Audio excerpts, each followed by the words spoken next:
We're driven by the search for better. But when it comes to hiring, the best way to search for a candidate isn't to search at all. Don't search, match with Indeed. Indeed is your matching and hiring platform with over 350 million global monthly visitors, according to Indeed data, and a matching engine that helps you find quality candidates fast. Ditch the busy work. Use Indeed for scheduling, screening, and messaging so you can connect with candidates faster. Leveraging over 140 million qualifications and preferences every day, Indeed's matching engine is constantly learning from your preferences, so the more you use Indeed, the better it gets.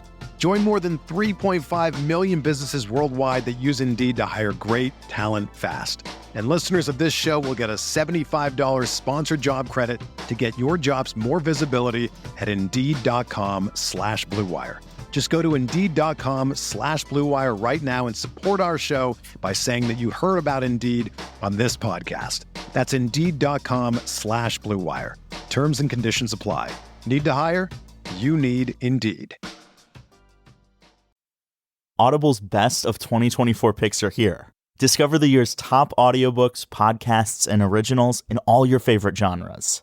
From memoirs and sci-fi to mysteries and thrillers, Audible's curated list in every category is the best way to hear 2024's best in audio entertainment.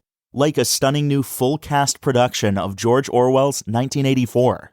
Heartfelt memoirs like Supreme Court Justice Ketanji Brown Jackson's Lovely One.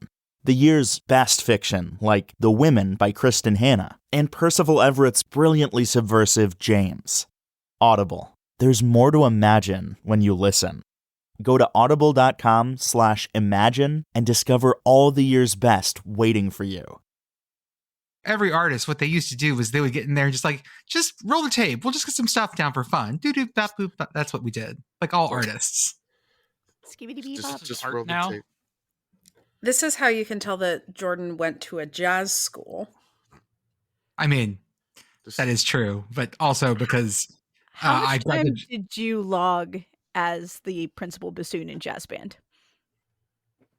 I need you to ask me how many times I went into the jazz wing of the school. Could you find the bathroom? No, I didn't know where it was on the side of the building. It all smelled like reefer. I felt bad. Ask me what an orchestra rehearsal looks like. You're going to get a similar reaction. That's true. It did reek of weed all the time on that side of the building. That's not a joke. That's just fact. That's jazz fuel. So, I mean, I'm young enough that I'm not used to an academic institution that doesn't smell like weed. Like, I'd probably have to go back to middle school. That department for the longest time had the only professor in the College of Music who had 0 degrees. Like, he was a full tenured professor. Right. Not a single advanced degree to his name. I don't even think high school, actually. Look, that's what tells you that they're a really good jazz musician. Your ability to do jazz decreases the more credentials you have. The joke was always like, "Oh, are you going to be a successful jazz musician, or are you going to get a PhD or a DMA?" Like it's the like failure it's like graduating from Berkeley. You've done something wrong. Right. No one gets a degree from here. You get here long as you get the job. Right. There was a 16-year-old tuba player who made the Chicago Symphony, and they were like, "Okay, where is she going to go to college?" Why? The Chicago Symphony. That's where. Yeah. Congrats. She got the job. It's fine. She can just die now. She's set.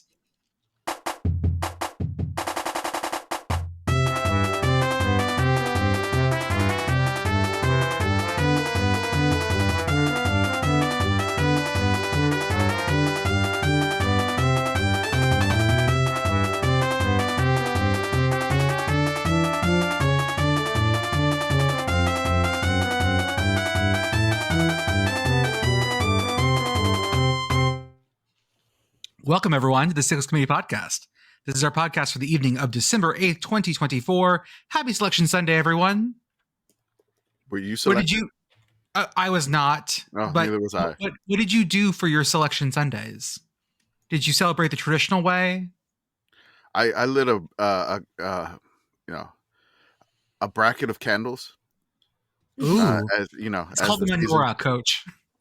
Well, no, there's 12 slots, you know. Is it menorah 13? I actually don't know. I thought it was 9.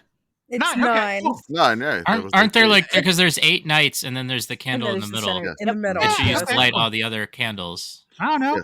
I forget all of the names for like what they're actually called, but like I could point them out, where they're like, oh, that's the one candle. I did notice that Beth was in our group chat just mad at the concept of the selection show. That was fun. Yeah, I was big mad. But are you wrong? No. She's not wrong, listener. Look at how much airtime it takes them. They have a 4-hour block, right? It goes from noon to 4 p.m. is like the allotted time space That's on so the guide. much.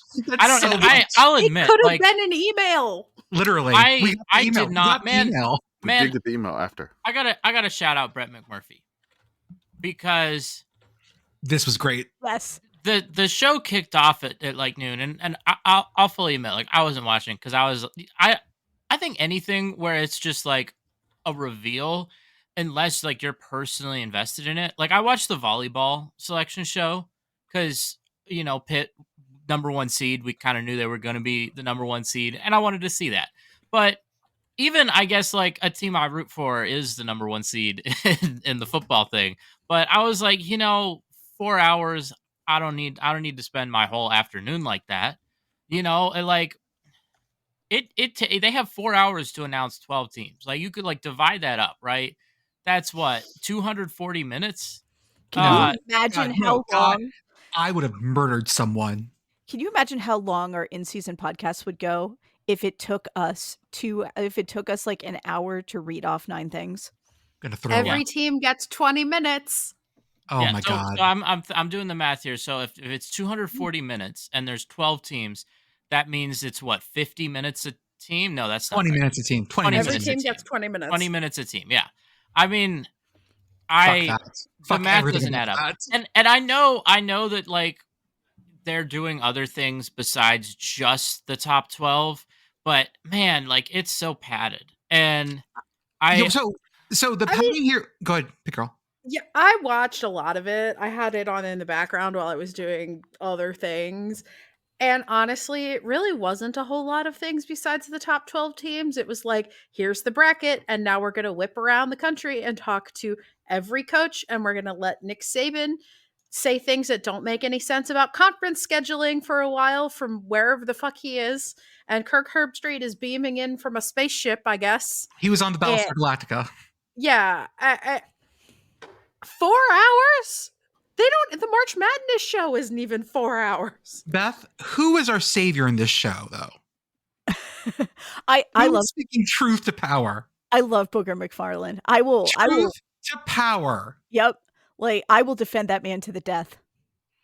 He was like he made it very clear that like it is interesting to have teams on there that are not marquee. He was very clear about like who he felt had earned things and who he hadn't. And yes, it lines up with how I think about it, but it also was a cogent, logical argument that made, I don't know, fucking sense. Kirk Herbstreit went after him by name. Yeah. It was not a warm like buddy thing. Anyways, I mean, folks, Kirk going after a defensive lineman by the name of Booger McFarland from Winfield, Louisiana. Probably not a smart thing to do, Kirk. No. not gonna go well. No, Booger will lose you in a bayou. Yeah, definitely. The one thing though, speaking of the selection, the one thing that I'm going to be thinking about is the one place besides like Brett McMurphy, he skeeted and probably also tweeted it out, SMU's in, Alabama's out well before they announced it, but like he got the scoop on that one. But the thing I'm going to remember is who else obviously got tipped off, because ESPN Bet, the sports book that has ESPN branding, it's not actually like run by ESPN. It's like there's a company that's licensing the ESPN name. But at some point before the selection show even started, they changed SMU's playoff odds to basically as close to like 100% as you can get. Like I want to say it was like minus 1,200 or something, like something crazy. Hang on, minus 1,200. Yeah. So just the idea, right, that like we're going to take bets on this. but also now like we know the result. Man, what are we doing here? What are we doing? Folks, as always, I am Jordan. With me tonight, we have a cavalcade of characters, including Commish, Beth, Pitt Girl, Spreadsheet Master Kevin, Joey, and Arthur on the ones and twos. Pitt Girl, how are you? I am good. Happy Sunday. Happy Sunday. Beth? I'm great. And I would like to announce that I'm not accepting my playoff bid. Coward. Joey? I am glad to not be in American immigration prison. I am back home. Kevin? I am excellent. And Commish. Well, Credit Karma is your evolved financial assistant, making managing your finances simpler and more tailored to you. Join us at creditkarma.com to start your personalized financial journey today and continue to grow with our innovations. Credit Karma. Evolve your finances. What the fuck happened to you? Wow. Oh, no. Shit. Jesus Christ. Okay. Are you okay? God, how am I supposed to pivot off that? What am I supposed to say now? We're talking about dicks now? Okay. Anyways. Fine, fuck it. We'll talk about other things. Let's talk about our poll results, because that seems interesting. Well, let's do bowl announcements first. We're not going to cover all the bowl announcements today, y'all, because there's a lot we still need to process. there's a lot to process, man. There's just so many. We knew West Virginia was going to be in Frisco, Texas. Beth, I'm so excited to see that. Mm-hmm. But some of the other ones, we're going to have to take some time. There was just so much. It was just so much, so fast, and all we could really do was, retweet or reskeet. Nope, don't do that. I know That's the word for it. That's right. Don't That's care. the word for it. Yeah, that's what they said. Got to deal with that. So, yeah, I don't know. There was so much, and we're not going to do a bowl preview show. We love some of the matchups already. There's some great matchups, some great Sickos matchups. Going to Detroit, baby, to play Chex Notes Toledo. I mean, you miss the playoff and you wind up in the Pop-Tart Bowl. I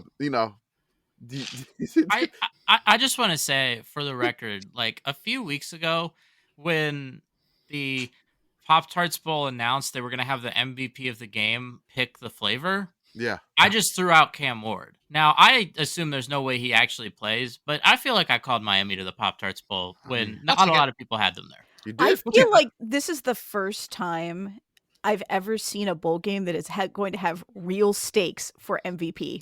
Like, I wonder if players will do something extra because they want that MVP badly.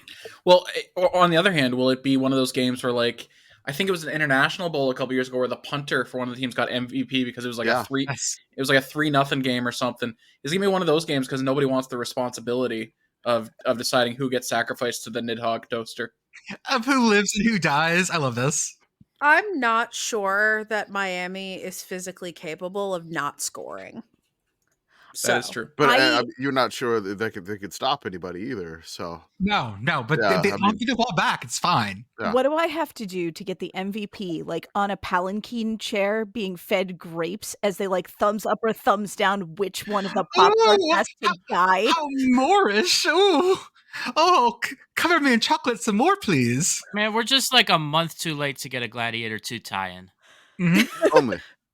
Do we think that all three of the Pop-Tarts this year have the same like death wish that Strawberry did, or do you think some of them want to live? No, that can't be it. That doesn't work with the lore. That would be funny. Allegedly, Why would that be like? Please don't kill me. Holding up the sign. Misfit Pop-Tart wants to live. well, that was the Cheez-It Bowl, right? The mascot came out with a sign that said, "Please don't kill me." Ched Z was like, "Please don't kill me," like y'all killed Prince Chedward. Okay. Once again, we're on year 4 of Prince Chedward watch. We can't find him. I need him and today's newspaper. Kill me with a toaster, Daddy. Arthur, cut this right here. It's like searching for Prince Chedward. I was thinking Prince Chedward disappeared to wherever it is. Either way, cut those two. So you have to cut that too. I'm sorry. By the way, listeners, Commish wouldn't let me put this on the timeline, but I'm going to put it in the podcast.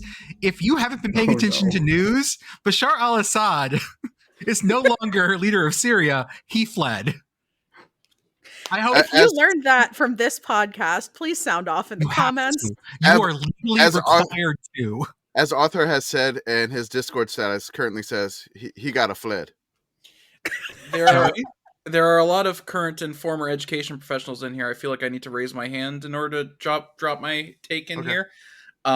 Is there a chance that Tubby is Prince Chedward in hiding? Oh.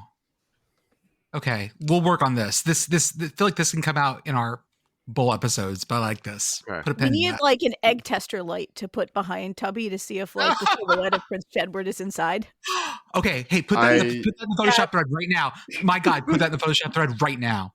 Jordan's about to pay no attention to the rest of this podcast. No, I'm gonna forcibly close Photoshop so I don't do it right now. Okay, let's talk about our poll results then. We got our poll. It was open for a week. That's right. And folks, we'll announce our winner. And the best part about that is that we find a food bank / food pantry in the area of the winner. And we will do a big fundraising charity drive for them because they've given us so much joy. Let's go from 25 to 1 and do the reveal that way. And we always thank the Lord of the spreadsheets, Kevin. And that's why he's on the podcast with his spreadsheet appearance, along with many other appearances when we want him for Notre Dame reasons. Let's read it then. 25, Oklahoma State. 24, South Carolina. 23, Florida. 22, ULM. 21, SMU. 20, UMass. Opinions so far? I'm glad ULM survived the top 25. I was afraid they were going to fall off. ULM is the rare team that I think they would have been higher on the Sickos poll had they won more. Lost more. A surprisingly weak performance from Oklahoma State, given the drama there in the past week. I'm like, that late surge just wasn't enough this year. They snuck in at the very end of the poll too, like the last 20 ballots or so. Oh, hey guys, I did the most fucking sports media person thing I've ever done today. When SMU made the playoffs, I sent a text to someone I know, the folks I know in the media staff over at SMU, being like, "Congratulations, y'all! That is some like extreme sports media shit." Look at us, we're a real media outlet now. Yeah. Okay, number 20 UMass, 19 Syracuse, 18 Arizona State, 17 UConn going to the Fenway Bowl, 16 Boise State, 15 Ashton Genty. Ashton Genty outperforms Boise State, which. Yeah, again, that feels right. Yeah. In this NIL era, that feels right. It does.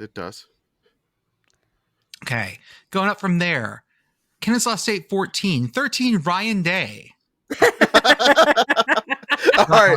I like that doubling one. up Ohio James Franklin was 28th last poll, but I'm gonna make him so rosy red. I had someone ask me what we would have done if an individual won our poll. In the case of Ryan Day, this person suggested that we buy him a bunch of Michigan breakfast hamburgers. Yeah, we do a food drive for his house when he becomes unemployed.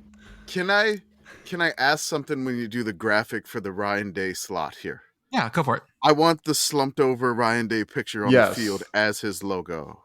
Paste that in the Photoshop thread so I use the right one. Yep. You do You that. got it, boss. Yes. Can it specifically be the one we did photoshopped over Boltman looking at the bus over the Hall of Fame graphic? Yes. Good. That's perfect. Okay. Done. Number 12 is Georgia Tech. Number 11, Michigan. 10, Nebraska. 9, Army. 8, Cal. 7, 11, Indiana. Woo. 6, Kansas. 5, Purdue with new coach. 4, Kent State. 3, Vanderbilt. 2, Iowa. Whoa. And 1, of course, is Florida State University. The Seminoles have won the Sickos National Championship for the 2024 season. Congratulations. It feels right. Congratulations. Hey, we are making up on the fact that you didn't get a chance to win a national championship last year. Look what you accomplished.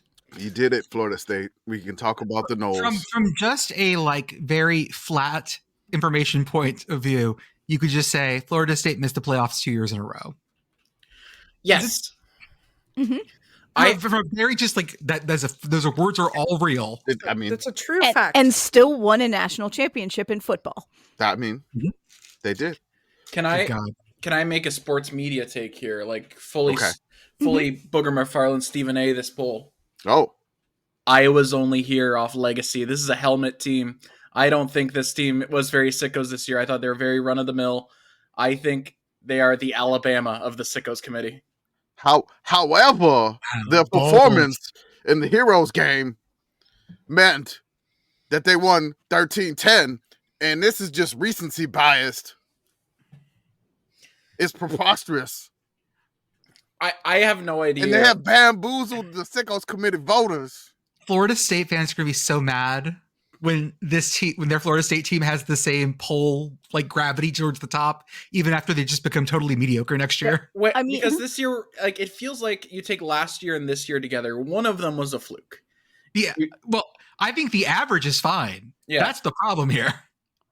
Also, Florida State fans, I highly encourage you to show us how mad you are about this by donating lots of money to the food bank or food pantry that we will be doing a fundraiser for. Yeah. Thanks. We're going to do that. And if you hit a certain dollar donation, which I haven't determined as of yet, we have some special edition Sickos Committee stickers that we're working on.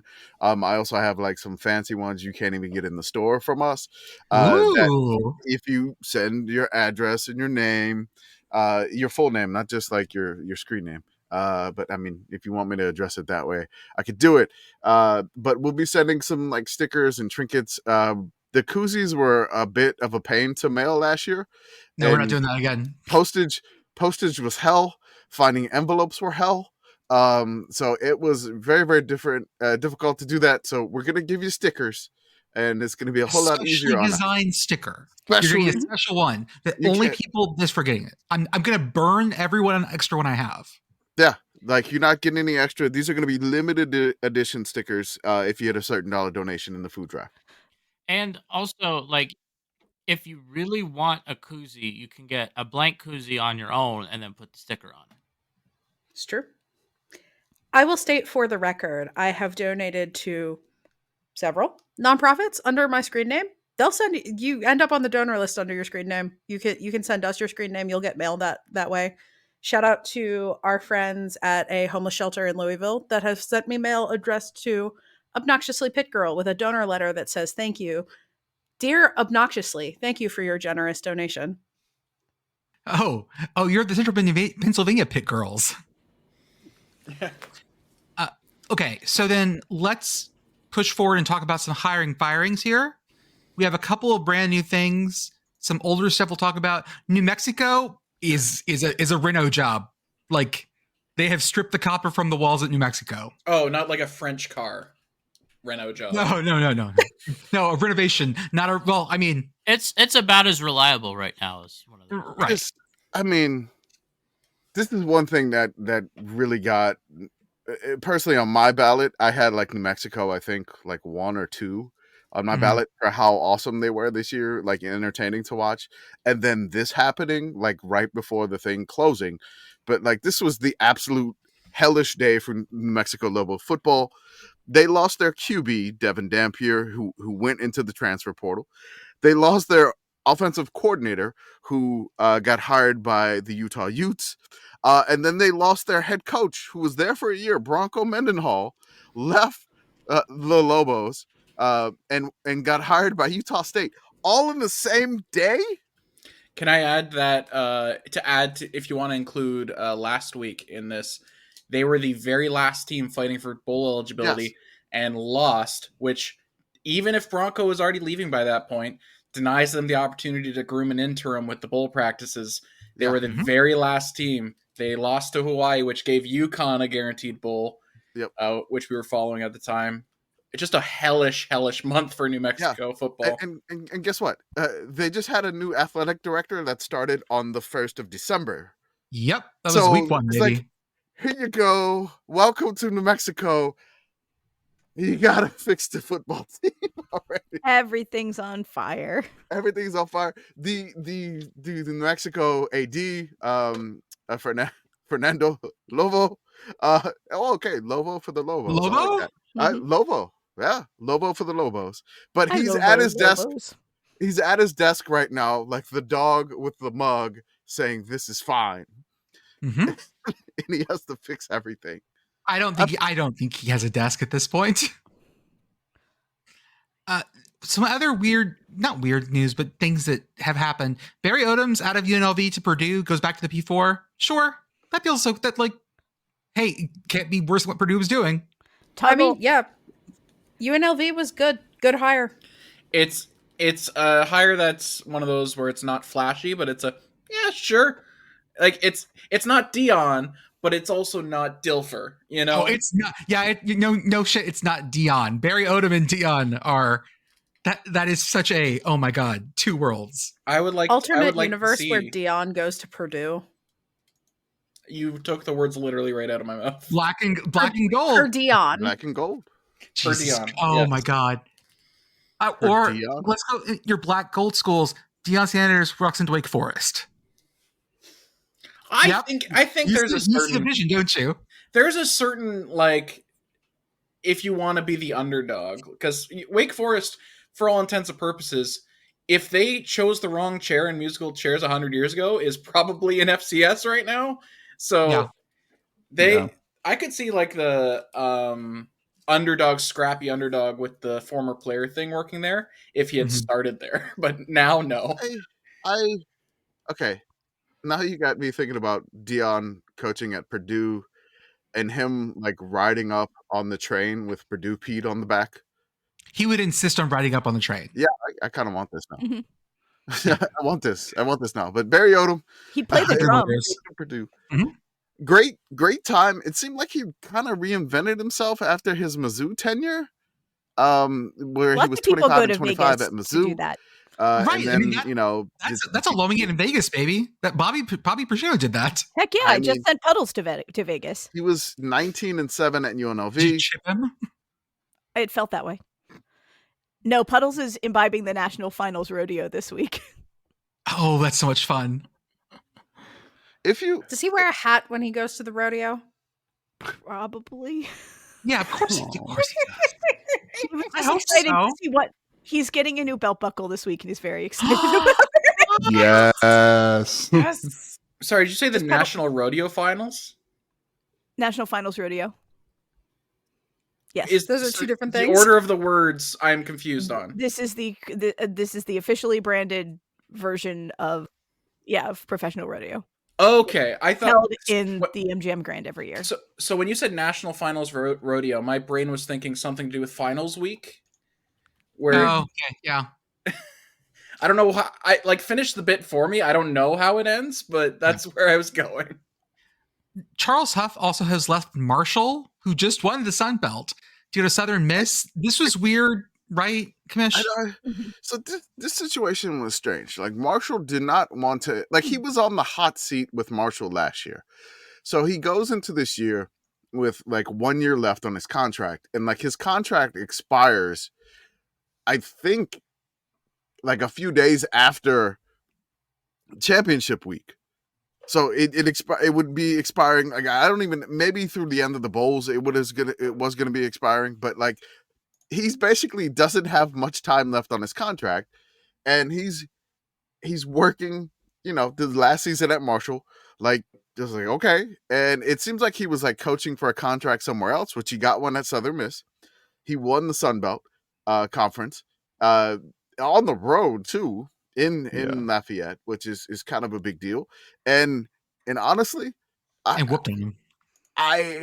There's some things we can discuss a little bit later about that game, but it is such a weird situation that, like, basically he's going in conference, but just going from the East Division to the West Division, and I like the hire for Southern Miss. Marshall is just I don't know what happened there, and I'm going to have to listen to other podcasts to figure that out, because I am not necessarily 100% sure what went down behind the scenes there, but it just seems like the administration of Marshall did not want him anymore. Nope. That's my understanding. Everything I have seen and heard. Yeah. But he's gone. He's in Southern Miss. He's in Hattiesburg. He's kicking it in Hattiesburg. as the new head coach of the Golden Eagles, and I have to probably inform my sister-in-law you got a new head coach. Oh, I'm sorry, my sister, not sister-in-law. We also, of course, then Marshall opened up. NC State's DC, Tony Gibson gets that. Ohio coach, speaking of conference champions, Tim Albin of Ohio wins the MAC triumphantly in the Battle of the Bricks 2.0. And then within a couple hours is like, I'm going to Charlotte, baby. This was so funny. This is weird. Did it break like when you were in the press conference, Joey? It felt like it broke like almost immediately after you won the MAC title. This was the timeline of events for me. I'll talk about this later when we talk about the game, but I was on the field when they handed out the trophy, and he came off the stage visibly in tears, holding the trophy with two hands, as it was a football-shaped trophy, but as if you were like 30 seconds left and you had the lead and you were just not trying to fumble it. Don't fumble the trophy. And then in the press conference, he was very emotional, but out loud said, "I'm on the bus to Ohio tonight, and we're partying in whatever I think he said College Green, whatever that is at the thing there." Visibly in tears the whole time, talking about his family and stuff, but it was not. I never would have got the sense of it's tears as in this is my last game here and I'm gonna miss it. It was more tears as in, to me it read as like, I live for this shit. Ohio, I'm Ohio till I die. Literally, I get in the car, go down the Windsor-Detroit tunnel. I took the tunnel home. 5 seconds at the border guard there. Go get gas. I check my phone and it says he's going to Charlotte. Like literally, that was the timeline. The bus was not back in Athens. Like that, the bus was not there. Could not have been. This broke. It could not have been. I mean, that's crazy. Yeah, that's wild. It really seems like he did not. I'm guessing based off what he was saying and what the players were saying, because the players gave no indication that they knew anything in the post-game press conference, that I don't think this was his plan to have it leak at this point, but when it leaked, everyone just went, all right, I guess we're going with it now. Yeah, that was that one was sudden. That's two coaches winning conference championships, and the same day they're going to new teams in very different circumstances. Rich Rod's waiting to announce his West Virginia job, so it's fine. Well, I mean, it's one of the things that makes that up. Tony Gibson thing so weird at Marshall is that like Tony Gibson was Rich Rod's OG D-backs coach at West Virginia and at Granville State. So like he was part of that whole thing. He went to Michigan and got fired, I think, in the first season. Also, Jordan, I know you're not bringing up the Rich Rod back to West Virginia rumors, but I'm going to. Beth, do you know when, like the date of the brawl in 2025? I'd have to think about it. I'm sure I could do the math. Oh, God. I just have to figure out what it cannot be. It's the same night as the Bristol night race. Beth, I am immensely pleased to inform you that the 2025 Backyard Brawl is on September 13th. Damn it. God damn it. God damn it. I knew it. Potentially featuring West Virginia head coach Rich Rod. Oh my God. Do you think there's a chance that when 9-13, it's not the same? When Rich Rod takes over, he's going to immediately tell the athletic director, go to the TV networks, we're playing on Thursday. We're playing on Thursday. I just want to bring up something here about Tony Gibson, because we just mentioned him, right? So he's going to be the new Marshall head coach. This is another head coach off the storied Todd Graham coaching tree. God. As soon as like you're the story is one word labor for it. As soon as like Pitt Girl summed up like the date and all that stuff, Elton John's Circle of Life started playing in my head. Nature is so beautiful. The Circle of Sickos. But everything the light touches is yours. Everything you can see from the top of the Cathedral of Learning is yours. Everything's the except for that dark, shadowy place to the south. That's Morgantown. Okay, Scott Frost is going back to UCF as well. Sure, there's your Circle of Life again. Our circle is coming back.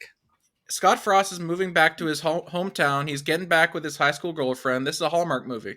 God. And then East Tennessee State head coach. During the Christmas season. It's Christmas. Scott Frost. That's right. God. The name we need a movie title. We need Netflix a Hallmark holiday movie with Hot Scott Frost. Hot Scott Frost. Is there a movie called Jacked Frost? Jack Frost? Jacked Frost. That feels like something I maybe don't want to Google. Save search off. Save search off. Jack Frost. You can do that to your own Google history. I will be keeping mine pristine. I'm not doing Thank that. you. Okay. Definitely not doing that. East Tennessee State head coach Trey Lamb is going to Tulsa. Sure. East Tennessee's been fun. I want to give a shout out to Trey Lamb here because he had a great season at Gardner Webb. Then he got hired by East Tennessee State, kind of like turned that program around. Then that he was the coach that was just stuck on the bus during the Hurricane Helene stuff for like 13 hours and led them to a victory after that. They had a pretty good season. They kind of they came close to making the FCS playoff spot, but I mean, really kind of like when they got back home after that crazy trip, they lost some games they probably should have won. But I mean, just going back home and being in that devastation day to day is something that wears on you, and understandable. But they still went 7-5, and he was kind of a under the radar hot commodity. I really like the hire for Tulsa. I do. Fun team to watch. ETSU was one of the quad box specials a few weeks for me throughout the season, and they were a fun team to watch. So I really enjoy East Tennessee State shooting a cannon in the middle of kicking the extra point for the kicker that makes them flinch. And sometimes they miss extra points a little bit too much, I think. But it's fun. Good hire for Tulsa. Should be pointsy Tulsa, which you need pointsy Tulsa. That's what I want. Like, give me a lot of points, right. Tulsa. It feels right. You need Tulsa with like points. Just that's what I want, and we weren't getting that. Okay, so games that happened this week. We'll start with our conference championship games. There were the FBS championship conferences games plus the SWAC championship game as well. Okay. As a general rule, most of these were blowouts. This was everyone got that ass beat. And I would say that even though Texas Georgia was close, they both got that ass beat. No winner was in that game. I want to say this. When the conference championship games are G5, that home field advantage is really huge.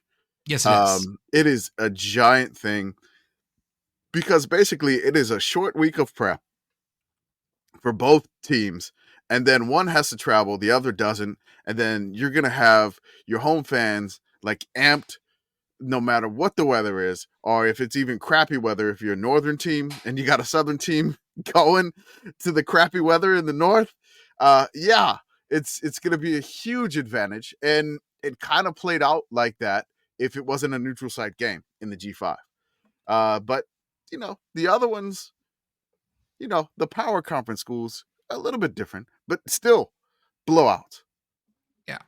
For the most part. We'll start with the American. Army did the thing to Tulane. Even Tulane fans in our mentions were like, oh, okay, I know this boa constrictor feeling. We're going to get consumed. Oh, no. Oh, no. Oh, God, we've been consumed by Army. You kind of knew it was coming when Tulane had to settle for a field goal. And then, like, the holder, like, dropped the snap, like, bobbled it. And then the kicker was like, well, that ruins my setup. And then they're just standing there looking at each other. Like, are you going to try to kick it or not? And that was the first drive. And I'm like, oh, that's not good. And then their next field goal attempt missed. And I was like, okay, that's 2 strikes in pretty much with Army, 2 strikes and you're out. You're done. And then they threw an interception on the next drive. That's definitely done after that. So it was kind of just, you can't make mistakes against Army, and they're going to just like run over you. And that's they digested them. They made you pay. Like, oh God, it was John Boyd in Anaconda. Yes. No, Army just unhinges their jaw and swallows you whole. It's not that you can't make mistakes against Army and that they're going to out-talent you. Like when you say, oh, you can't make mistakes against Georgia like that. It's you can't make mistakes against Army because you have so few opportunities to do anything. That's and what I know. It's and a by trope. the time you're at the like, oh, there go my ankles, like it's over. Yeah. Mm-hmm. As soon as the second field goal was missed, I was just like, oh God, it's done. It's like, I mean, you need to force a turnover or something, or it's over. It's like 14-0 and you're in quicksand and down you go. To be fair to Tulane, it was really, really cold on Friday, and so perhaps the wave just turned into slush. It was. It was a slushy wave. Miserable. The wave was slowed down. Also, I kind of knew Tulane was cooked when they did the social media post of showing all the players warming up with no shirts on, and it's kind of just like, it's cold out there, man. Do they also do the thing that some teams do, especially teams from warmer places going to colder places, where they film them walking into the stadium shirtless? Yeah. So I don't think they did that, but on the field they were warming up, and there was a lot of them shirtless, and I'm like, I mean, I'm not trying to look, but I could tell you were cold. So I think the Dolphins did this when they played the Bills earlier this year too. I have a thought about that where like, okay, after you lose that game, did you pack like an extra shirt to wear home, or do you got to get on the bus home shirtless as well? Man, when we played in that weather, we was cold. I gotta yell that better, like Michael Irvin. I don't know. Now, this is how I should do the podcast. Shirtless? Just Shirtless let you know out in how the tough cold? I am. Yeah. That's it, you know. Oh, I'll start podcasting shirtless. That'll make everyone super comfortable. It's conference championship weekend, like the recap. We gotta acclimate to the cold. Listeners, I need to explain something to you because I checked all eyes. I glanced through all eyes when I said that comment. I had two gentlemen trying to drive straight through it, two gentlemen a little phased, and the two women with looks of horror and just revulsion. Thank you. I appreciate that. I mean, I would suggest calling HR, but unfortunately you are HR. Oh, hey, it's HR. It's HR. Jordan, I want you to know that whatever my eyes gave, I hope I didn't give a look of anything other than comfort and maybe a little excitement. There we go. Yeah, we're gonna find out what happens when I have to podcast from Detroit. Army had the drive. And then I knew it was done. They had the drive of the week. As soon as I saw the drive of the week, it was over. I think it was their second scoring drive. I believe it was, yes. Yeah, so let me check that again real quick. I actually have Army's thing right up here. This thing was 16 plays, 84 yards, and 10:44 of clock. Actually, it was Hell not. yeah. No. That was the cherry on top drive. It was the put them up 35-7 at this point. It was just like it was what do you call that in Mortal Kombat? Finish him. Fatality. Yeah, this was a like subduction zone of a drive. It's Sub-Zero freezes the wave. It's not giving off more than I've already given out on stream if I say I work at a casino. And this happened during my shift on Friday, this game. And I swear, and we had the game on in the sports book, and I swear to God, every single time I looked at the game, Army not only had the ball, but it was in Tulane's end. It was just one thing where, I mean, they're hitting the chunks, and then like if you get worn down, like you can't. The chunks. Sorry, that just got me. Well, I mean, whatever. But like you're hitting the chunk yardage, you're hitting like 5 or 7 on first down, and you can't stop like one aspect of the option. Where then, like basically, you got to stop one thing, and if you can't stop one thing, that's it. You're done. How about zero? I mean, it was just the Bryson Daly show. Like it was just Bryson Daly up the middle for 5 yards. Bryson Daly up the middle for 5 yards. They don't want you to know that it's not the triple option anymore. If you just let them have their first option, then they'll never take the second or third options. So like it was just basically it was Kanye Udo and Bryson Daly. They had Bryson had 25 carries, Kanye had 20. And like if you can't like stop, then Noah Short, which again had 8. So like it was 55 carries, 338 yards. Just incredible. Like you got to be able to stop something like that, but they couldn't stop one aspect of anything. Like if you can stuff the run up the middle, you're fine. Then you make them a perimeter team, and then hopefully your speed can stop that.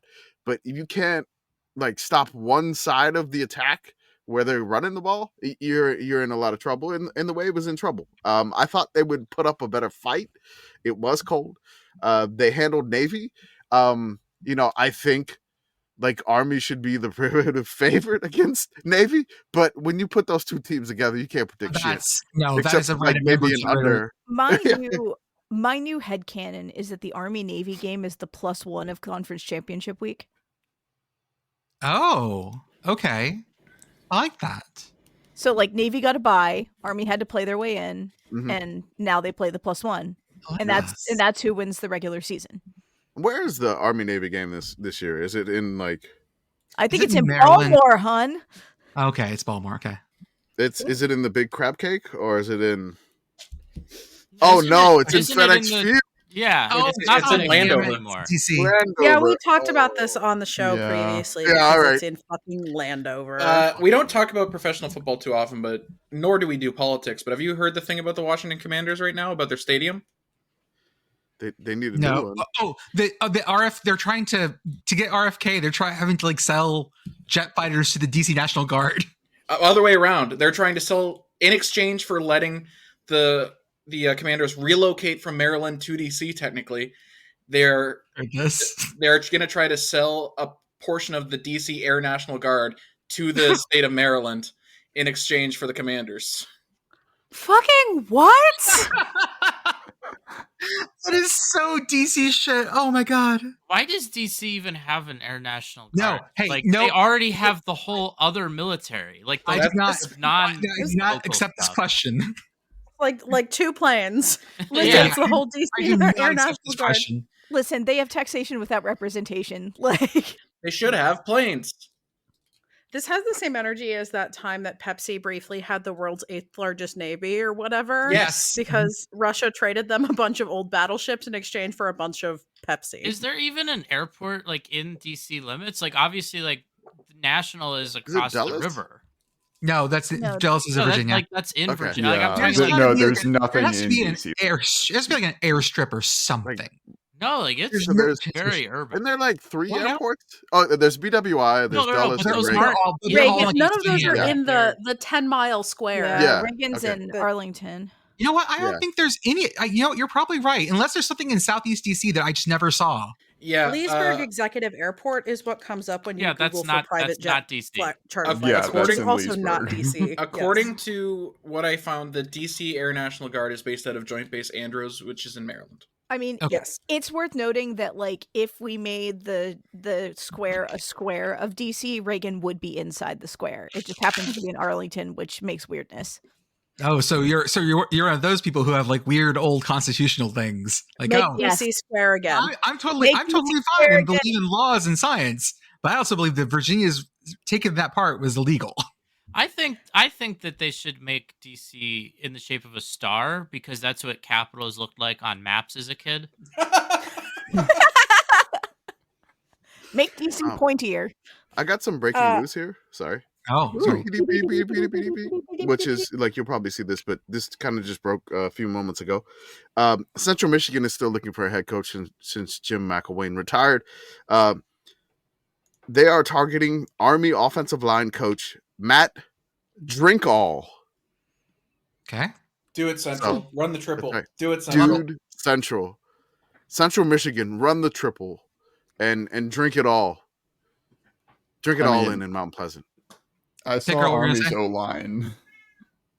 I would like to state for the record, first, hello to whoever's cat just meowed, and secondarily, per Wikipedia, Washington, D.C. does not have any public airports within its boundaries. Okay. Oatmeal also says hello. Okay, next conference style game from the evening. Actually, this was the first one. This was Western Kentucky 12, Jacksonville State 52. Jacksonville State did the Rich Rod thing. This was him going like, hey, who's interested? Who want me? Yes, no. Beth, did you see how much they ran for? No. 386 yards, 562 total. 7 yards a carry. Hell yeah. It was, I don't know. Like, Western Kentucky just beat Jack State last week, 19-17. It was real close, and it was in Bowling Green. It was real close in Bowling Green. They got home, and then like Western Kentucky kicked the field goal, took a 3-0 lead, and then at halftime it was 28-6. Jacksonville State was up. They scored 28 unanswered.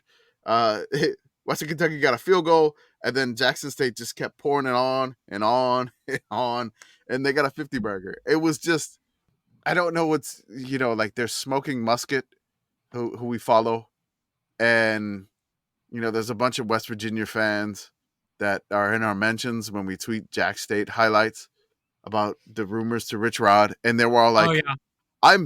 I'm looking." WVU averaged 350 yards per game this year. Rushing yards a game? No, total. Oh, just yards. Okay, sorry. Yeah, these are old headphones. They're really starting. Yeah, yeah. Mm-hmm. Really, a game, huh? Yeah. Wild. Oh. Yeah, it's really too bad. It's that's 4 yards less than their opponents averaged. Beth, I am so excited to see Memphis and Western Virginia try to whatever they're going to do each other in Frisco, Texas. We heard that, right? Everyone heard that? Yes, we all heard that. Doing it. I think he's doing it intentionally now. Like, he is this time. Yeah, he is. Look at that face. He's got that smile on. He's it's having trouble angering me. He's laughing too much. Like, I'm not even like a West Virginia fan, but it's angering me. Is he like a pitcher whose fastball's lost a couple miles per hour, so he's throwing the changeup at you and trying to sneak it by you? Was that what that was? Jordan, you're so bad at pretending to be innocent. Oh yeah, I mean that's not. I am going to work the team kid name. Using Mike the Tiger at his enclosure, except there's no glass. I know where you live. Fair. I'm going to start using Pennsylvania State and see how long that takes to stick. Again, it should be Pennsylvania Commonwealth if you're going to do that. Yes, VCU and PCU. That's right. They're the same. The other game that was on Friday at the same time was UNLV at Boise State. Boise State wins this one very convincingly. Gets them to the 3 seed in the college football playoff, which is hella impressive. Jordan, do you want to take your touchdown dance here when you were on your crusade earlier this year, when all the national writers were saying like G5 automatically gets the 12, and you kept insisting, no, it doesn't. The G5 can be anywhere. It just means there's one of them. And you can do your little touchdown dance here.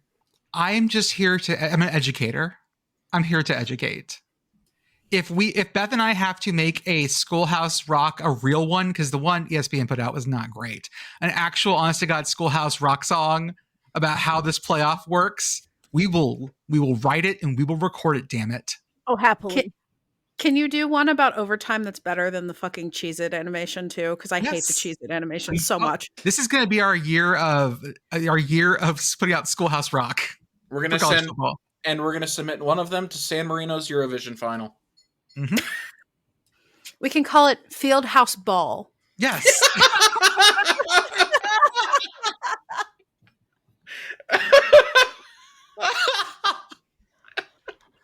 Into the off-season ideas, and that goes. God, that was good. Oh, God, that was good. Oh, sorry. Are we gonna? I don't like Heisman talk because it's just gonna make me want to fight people, and it's okay. The award is yet? No, not yet. Okay. Commish hasn't. Shouldn't have leg yet. I haven't. So like, there's 2 awards I don't have a vote for. Only 2. The Heisman and the Ray Guy Award. And one of those is infuriating. The one that can we please way more? I think Ray Guy Award people. If you're listening, please let us vote. Like, for God's sakes, Ray Guy, give me a vote. Do we have a Cornish Trophy vote? We have a what? Cornish Trophy? I know it's a thing only I will care about. And you were going to get in trouble for this because you were told on national television about the Cornish Trophy. Oh no, I don't have a vote for that one. Okay, they just said, "Hey, please promote it." Gotcha. The Cornish Trophy, for those who don't know, is the top NCAA Canadian player. No, I don't have a vote for that yet. Maybe unanimous this year. Yeah. Or Commish is collecting these like he's like if they're fucking Pokemon badges. No, it's funny though because like I just voted for the Lou Groza. I voted for the Maxwell Award. I voted for like the offensive lineman. Oh God, like I'm like okay, that dude. Like I'm anybody. Commish has been when you grinding talk about tape.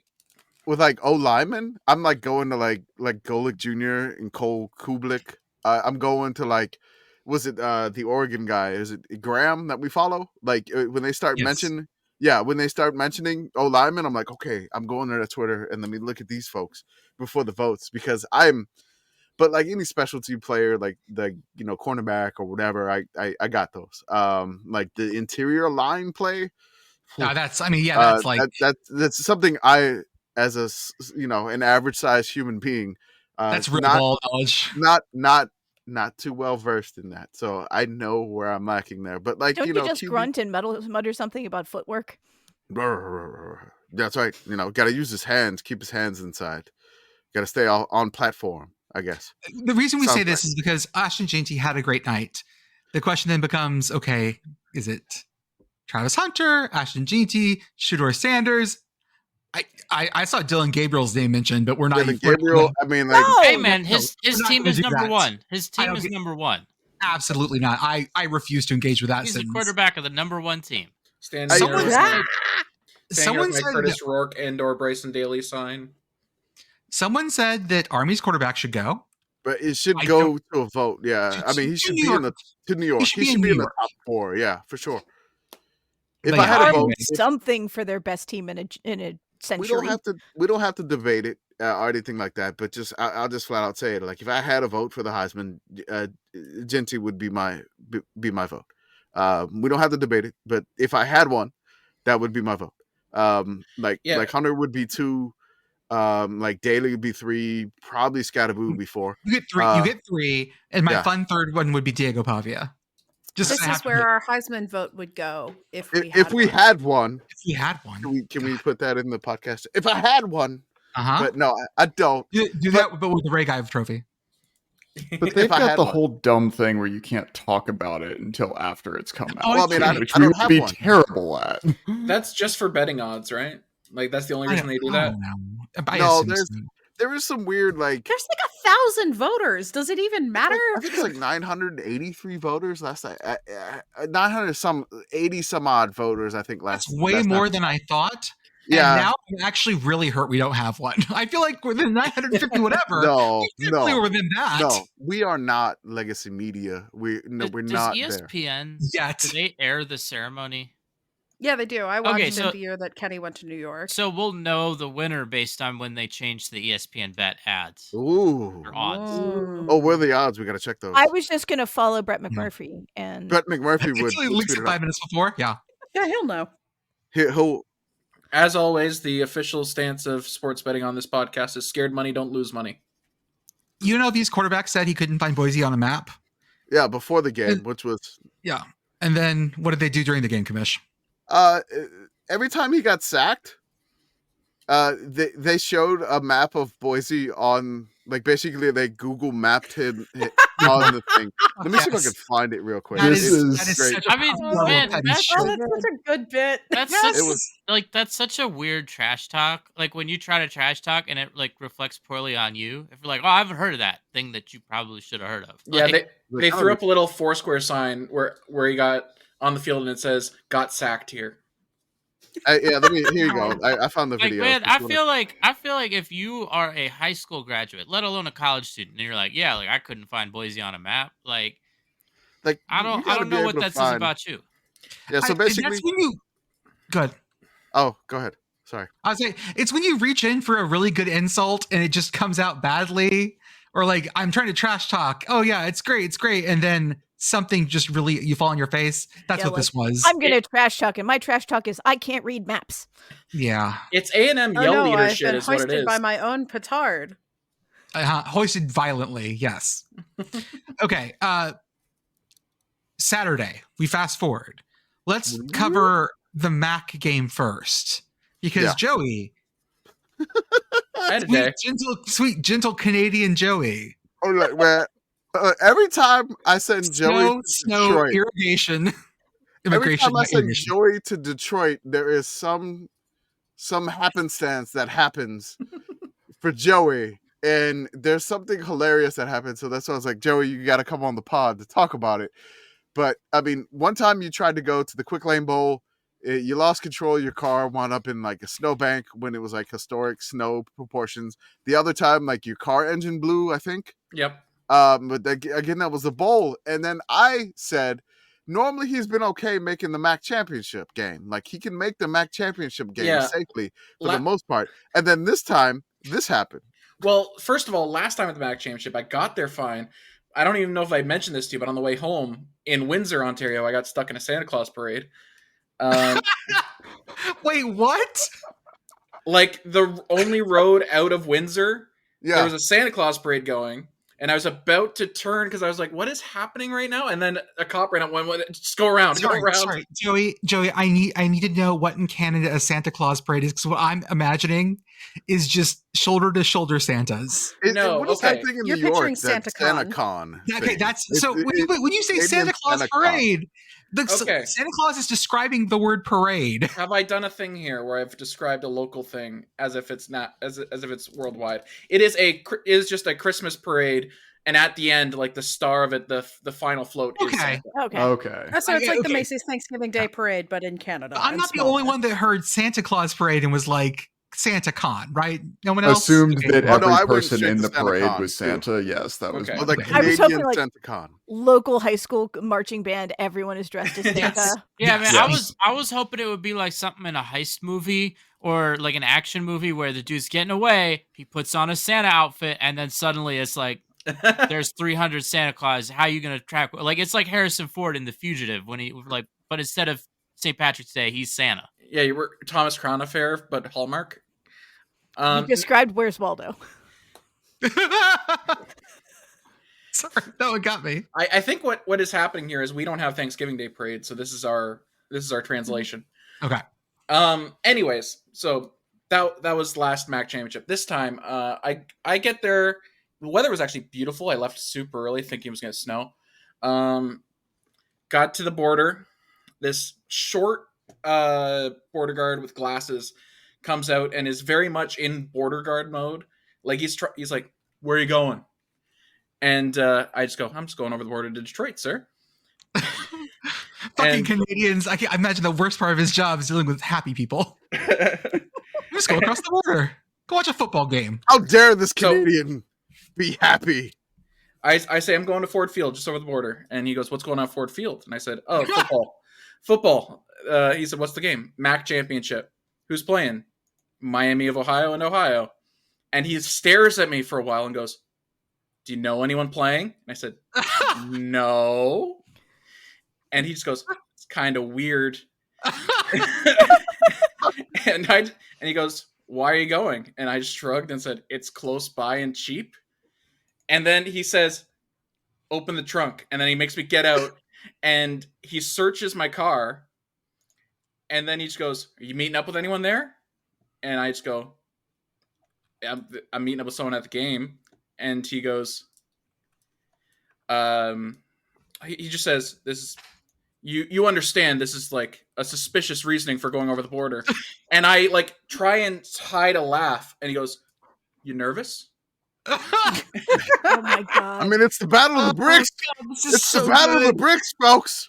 How do you not Just know tell me this? you don't fucking know ball, dude. You don't. Yeah. Border Patrol agent, non-ball knower. Jordan, That's what you should have done, Joey. Joey, I'm sorry you don't know ball. I'm so sad that you weren't like, I work for an important media company. Yeah, you could not. You could not say I'm covering media. What media company? The Sickos Committee. Sickos In Committee. jail for like 3 years. That wasn't even the reasoning. Here's why, because he also said, like, are you like working for one of the teams? And I just said, "No, I'm just going to watch." And I didn't want to say anything like I'm going to cover the game, because I don't think I need a work visa to be in the United States to cover a game. Oh god, that'd be. But I don't know if he knows that, and B, I'm only 99% sure. So he Joey going to RLLC give a work visa. So he's a solid 6 inches shorter than me, and he's Commish clearly said we're not hiring anyone with work visas. We don't do that here at the Sickos Committee. Okay. No. He's very clearly. Joey, you are a most esteemed volunteer. Yes, Thank exactly. you for your service. You're my favorite intern. Yes. And independent contractor. I think what is happening here is I am going full autism here, or I don't fully understand what is happening anymore while he's trying to intimidate me. So I'm just kind of staring blankly, and I think he thinks I'm trying to intimidate him. Oh my god. Yeah. Oh god, Joey. Thankfully, I didn't get taken off into the side room. He eventually just went, just go. So I was like, okay, sir. And I left. It's like, hey, man, Parker Navarro. He's there. I should have pulled up the Timothée Chalamet clip. You're right. He should have done it. Which, by the way, after the game, I asked Parker Navarro about the Timothée Chalamet clip, and he had no idea what I was talking about. He did say, thank you, Timothy. And that was it. I mean, honestly, like I've heard crazier stories of like reasons people have been stopped. Oh yeah, like it was like a couple weeks ago. There was an F1 driver who like they stopped the border people like stopped him. He was flying into the country for an F1 race, and they just like didn't believe that he was an F1 driver. When like forget asking him. Guan Yu does not look like an F1 driver. It's fine. That is it. Wasn't him. It was Yuki Tsunoda. Oh, but Yuki. Like. You guys look like that is a very easily verifiable fact. Yeah. Like this dude has been an F1 driver for like 4 years. But I will say, I mean, it's crazy the stuff that they just that they try to pull at the border. You know? I will say I took the tunnel home instead of the bridge just because it was faster, and my interaction with the border guard there was, "Where are you heading? Back home? Where were you? Detroit? What were you doing? Football game? Oh, I didn't know there was a football game. Have a good day." Joey, God bless ball. you. They no ball. Yeah, they no ball in the tunnel. They no ball. It's like so. I am excited. So for the MAC championship, there have been 2 interesting moments where I still made the game, and then for the now Game Above Sports Bowl, there have been 2 moments where I could not make the game. I would like to make the game this time. Speaking of, by the way, I have one more thing about this game before we talk about the team that is playing in the Game Above Sports Bowl this year. When we got to the stadium, I met up with Chicken Sedan there. Should I just call him Chicken Sedan? I guess. Yeah. Yeah. Okay. Our seats in the press box were like suspiciously good. Yeah. They were right at the end of the press box, first row view of the field. They left up the press box assignment from the Thursday night NFL game, and we found out we were sitting where the game clock operators sit for the NFL. Ooh. I don't know where they put them for the college games, but that's where we were sitting. And right next to us was the representative from the Cure Bowl. Ooh. And Chicken Sedan was wearing his Quick Lane Bowl hat. And the Cure Bowl representative came up to us and shook our hands saying, "Oh, you guys are from the Quick Lane Bowl?" Because no one else would ever wear that hat. Yeah. No, those are in Salvation Armies across. And no one has bought one. We did explain who we were, and he did chat with us most of the game. And we were the first ones, other than Brett McMurphy, I guess, to find out that it was going to be Jacksonville State versus Ohio. We could have broke it, but we are also very scared. So we didn't want to get yelled at. A+. So we were the second to break it, and I believe the first to break it on Blue Sky because Brett was slow on Blue Sky. That's all right. It's weird. On Blue Sky, we're faster. Like we have the capability to like post like both like immediately, essentially. Like we can do like we're like no. Sometimes I'll post on Blue Sky first, and then I'll post on Twitter. And this is only because we are not organized enough to use one of those social media management things that just posts all your shit to all the platforms at the same time. I will say, all of this shit manually. Yeah. We only the most bespoke tweets and skeets and posts it's all from us. It's all manual. It's all love. It is handcrafted. Stickos, tweets, with and care skeets. for you. I want like a sign, like an Etsy store sign that says handcrafted tweets and skeets. There's no Photoshop thread. I'll make it. All right. No, that's a sticker. Yeah. I will say that a couple times during the game, I would post either a video one of us took or a picture one of us took, and I would post them to Blue Sky and Twitter at the same time. And in one occasion, the Twitter photo went up 45 minutes later, even though I posted them at the same time. And in another occasion, when I posted a video of the national anthem, after 3 seconds, the Twitter mods just deleted the video. Too spicy for Twitter. Does Twitter hate America? So, but the tweet stayed up. So the tweet weird. said, bizarre. like, Ohio and Miami of Ohio bands doing the national anthem together. And it said, this video has been deleted. Performance art, baby. That talks about the culture in America. Sorry. I mean, my football videos got tariffed, I guess. 20% off there. It was just like, it seemed like you were tweeting it from Canada, and it was just like, this video is not available in your location. Your country. Like your phone was still set to Canada. Every now and then, from the account, geolock, Joey. There are ways to tell when I am posting from the account. You either Jordan's favorite, I spell things correctly, or what happens sometimes, especially when I'm posting either soccer. Yeah, it's usually soccer, because American soccer clips for some reason are geolocked in Canada. So I will repost the one that I have access to because I see it, and then that is geolocked in America. Mm-hmm.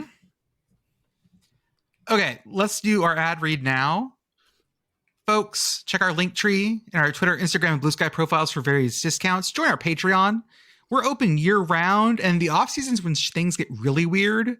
So if you want to come and start chatting, now's the time to do it. $5 a month on Patreon gets you access to our Discord, gets you access to our special Behind the Paywall podcasts, gets you access to also our paid Substack articles as well. We have our merch store, sickoscommittee.org. You probably won't get it by Christmas by now, but buy yourself a nice Happy New Year gift. It's fine. We have our YouTube where, hey, my video of Paul Muad'Dib doing numbers on YouTube, 1,000 views, guys. Real big for us. This is also, hold up, someone moved the screen. Okay. Instagram, Twitch. Someone moved the screen. Do you have gremlins? Our Substack. I'll defend Jordan. Someone added something to the doc and it moved the. Sure, it jumped it. Thank you. Shout out to Message Board Geniuses podcast. They've been going some weird places, like the Alabama post I saw today calling for them to go independent. And posting a schedule that was like, fine, we'll just fucking play Western Kentucky. Do it. I dare you. Yeah, come on. Sure. Have fun with that. Stop moving the screen. I'm going to punch someone. And as always, for the softest, comfiest collegiate apparel, pants, jackets, quarter zips. The new quarter zips are really great. From Home Field Apparel, I'm seeing, let's see here. Commish, you got App State, I believe. Oh, no. This is Akron, baby. Oh, it's Akron, baby. That's right. I see UTSA. And Beth, what are you wearing? A West Virginia Blue Bonnet Bowl. There we go. And the Oregon hat, I'm probably wearing. Oh, yes, the Rice Owl Band one. My favorite. Nice. Sorry, I'm all zipped up. They actually have a really good sale going on right now. I'm not sure how long that sale's going to be going on for. It was only 24 hours. For all the CFP folks, I think it may be for a couple of days. But it's 20% off if your team has made the college football playoff. There's a sale there. Use our link, though. Use our link. Use our link. Because, I mean, if you use our link, when you do it, we still get a little fancy influencer kickback. Mm-hmm. There's also what appears to be a bunch of new stuff for SMU fans and a whole bunch of Indiana going to the CFP stuff if you're an Indiana fan. So get hype. The Coke Pony trucker cap. Did you see this? Oh, it's great. Okay, let me hold up. Everyone screech for a moment. I got to put it right. I dropped it in the regular channel today. Did you say everybody screech for a moment? I mean, we probably shouldn't do that. Arthur deserves better. I mean, but I am thinking about it. We just have to drink some Newfoundland liquor at this point. Newfoundland has a provincial liquor that is known as Screech.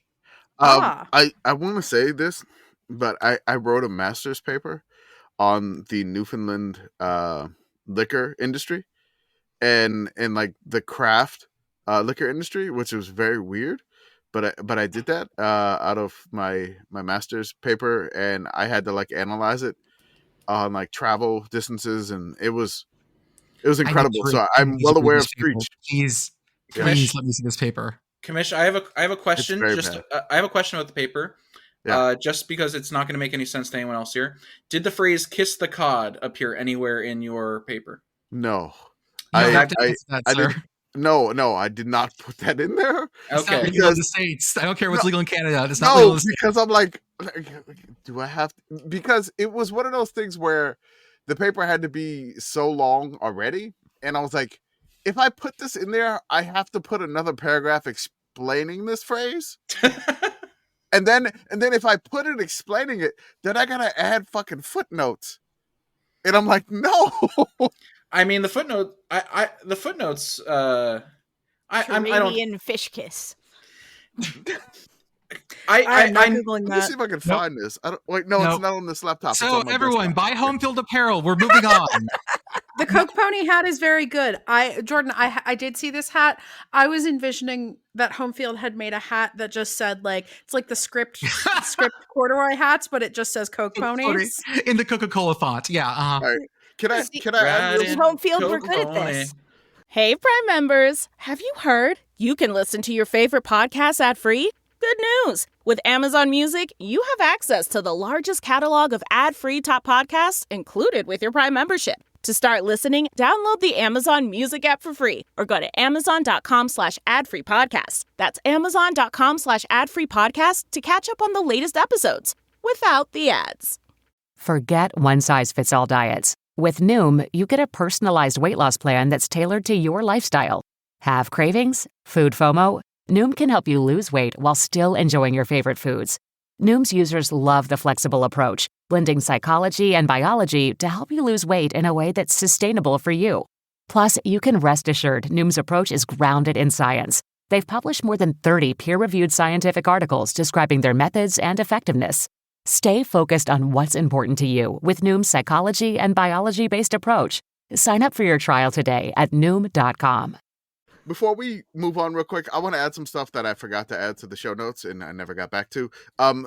Army won their first conference championship in its 134 years of football, their first conference title. They've been independent for the longest. They were in CUSA from like 98 to like 2004, I think. So this is their first ever conference title. Also, shout out to the goalposts of Boise, making it to the Boise River. Yes. And then shout out to the person in like 20-something degree weather fishing out the goalpost. But the goalposts yearn for the sea. I guess they wanted it on their wall in their dorm or whatever. I don't know if that's fair. there. Yeah, that's fine. Pitt Girl, when Chicken Stan and I were going down to the field at the end of the MAC championship, we ended up on the elevator with a bunch of Ohio parents, and there was this dad of one of the players who was just muttering, "I'm putting those goalposts in the Detroit River." The entire time. Yes! He didn't get to them, unfortunately. That may have caused an international incident considering the direction that river flows. No. And then you could have brought it back to the Border Patrol. See? Yeah. It was okay. How's this for a work visa? How's this? So Joey and Chicken Sedan are there doing Maction. Yeah. I decided to spend $15 and go watch Arizona State, Iowa State, because that seems like a great use of my time. And listeners, it was a lot of fun, that game. I met a lot of folks. Sickos found me to get some stickers. I was up in not my seat and just like watching the game. And the dude goes behind me and goes, "Are you Jordan?" Panic. The dude right behind you? Dude, that's right behind me. Terrifying. Panic. Like Beth is in a section, like I'm in section this, and then like somebody screaming at Beth. This is before I had said anything. This is before I had said anything about where I was. I hadn't taken. I took one picture from the location, so at least had an angle on me. Okay. Did you ask the guy what tipped him off? So he told me, one, I was on my phone way too much for someone at a football game. Oh no. And two, he saw the logo. Okay. And so, like, that was I was fucking shocked. The other thing was when I was walking from my parking, I parked far away, and as I was parking to the shuttle, I saw a dude in a Pitt hoodie, a Pitt quarter zip. I was like, "Hey, hail to Pitt! Fuck yeah! Sorry your season didn't go so well." Turns out he didn't know who we were, but his friend did. Hell yeah! And he's like, "Wait, are you from like the Sickos?" The Sickos. I gave the two dudes a sticker, and the one dude was like, "Okay, this is interesting. I'll look you up." And the other dude was like, "You don't understand. You don't know who this person is. You don't know." Jordan, we walked in together, and I was telling him about 6-man football, and I was telling him about all those wild shit. In the press room, in between the Miami and Ohio press conferences after the game, one of the media members came up to us. It was actually one we had met last year, and just reintroduced himself and was like, "I love your guys' stuff." We did the next set of questions. I asked Coach Albin about the I hope I said that right. Yeah. About the second quarter, because we didn't mention this, but Ohio had the ball for about 14 minutes of the 15 in the second quarter. And as we got up, I just hear him muttering, "Fucking Sickos took my question."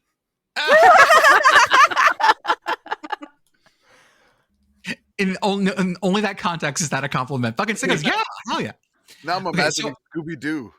I would have asked that question. It wasn't for these damn meddling sickos. Damn meddling sickos committee. So I get in, I go sit to my seat. I say go out to those guys.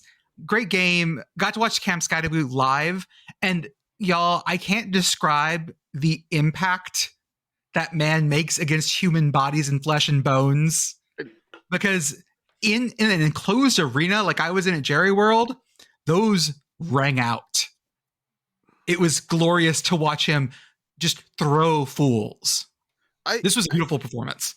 So like Cam Skydaboo feels like the ultimate